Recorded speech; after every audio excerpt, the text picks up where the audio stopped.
The Odissi cinema చూశాను, Christopher నోలన్ది. Week days నాకు కుదరలేదు, సాటర్డే వెళ్ళాను, 2 సార్లు వెళ్ళాను. సాటర్డే వెళ్ళాను, సండే ఇవాళ ఎర్లీ మార్నింగ్ 6:15కి షో ఉంటే ఐమాక్స్లో సిడ్నీలో రెండోసారి వెళ్ళాను. సినిమా అయితే నాకు చాలా బాగా కనెక్ట్ అయింది అనిపించింది, అందుకనే వెళ్ళాను.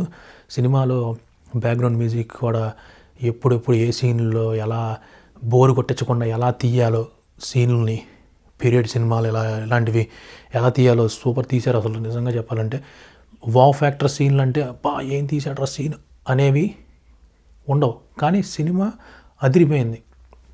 అంటే ఆ డైరెక్షన్, ఆ యాక్షన్, ఆ బ్యాక్గ్రౌండ్ మ్యూజిక్, క్యారెక్టర్స్ ఒక దాన్ని ఎలా పోర్ట్రే చేశారు ఆ విధానం, వాటి వల్ల ది బెస్ట్ మూవీ. అందరూ క్లాప్స్ కొడుతున్నారు సినిమా అయిపోయాక.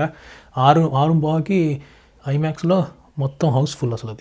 అసలు 2-3 వీక్స్ దాకా అసలు హౌస్ఫుల్ మొత్తం సిడ్నీలో. అయితే ప్రతి చోట ఇలాగే ఉందండి సినిమా. ఎలాంటి సినిమాలు ఎంత తొందరగా మంచి మంచి స్టోరీతో అసలు ఎలా రాసి ఎంత నేచురల్గా, నాకైతే అది అనిపించింది. సీన్లన్నీ నేచురాలిటీగా ఉంటాయి. అనవసరంగా అడవిలో సీన్ పెట్టాలంటే అడవి వెనకాల గ్రీన్ మ్యాట్ వేసేసి తీయకుండా రియల్గా అడవిలోకి వెళ్ళి ఎలా తీయాలి, ఆ ఫ్రేమ్ సెటప్ కానీ అసలు అవన్నీ చూస్తుంటే నాకైతే చాలా బాగుంది. ఇప్పుడు నేనైతే CGI అసలు లేదని చెప్పను, ఉన్నాయి. ఎక్కడెక్కడ ఎలా పెట్టాలో అలా అక్కడ పెట్టి బాగా చేశారు. నాకైతే చాలా బాగుంది. ఓవరాల్గా అందరూ సినిమా చూడొచ్చు. ఈ సినిమా దీంట్లో అసలు యాక్షన్ సీక్వెన్స్లు బాగుంటాయి, మరీ ఓవర్గా అనిపించవు, స్టోరీ ఓరియంటెడ్గా వెళ్ళిపోతూ ఉంటాయి. నాకైతే ఒక నమ్మకం కలిగింది, మన ఇండియాలో చాలా ఉన్నాయి ఇలాంటి డ్రామా చేయగలిగే మూవీస్.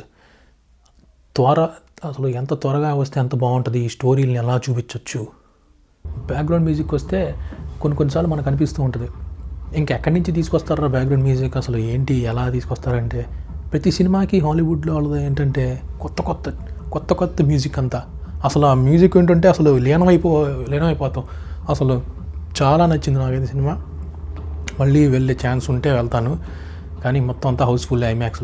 ఐమాక్స్ స్క్రీన్లో చూసే ఆ ఫీలింగే డిఫరెంట్గా ఉంది. అంటే నాకు నచ్చింది ఈ సినిమాకి మరీ ఎక్కువ సంవత్సరాలు ఏం తీసుకోలేదు, తక్కువ టైంలో తీసుకుని చేసిన మూవీస్ ఎన్ని సెట్లు వేసి అసలు రియాలిటీ ఎంత నీట్గా తీయచ్చో, అనవసరం కాన్సెప్ట్ లేకుండా CGIలు ఎక్కువ మరీ పెట్టేసి చేయకుండా, అసలు VFX మీద డిపెండ్ అయిపోయి చేయకుండా, నిజంగా అసలు నాకైతే అలా అనిపించింది.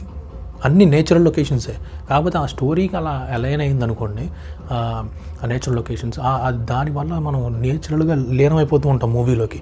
అది బెస్ట్ పార్ట్.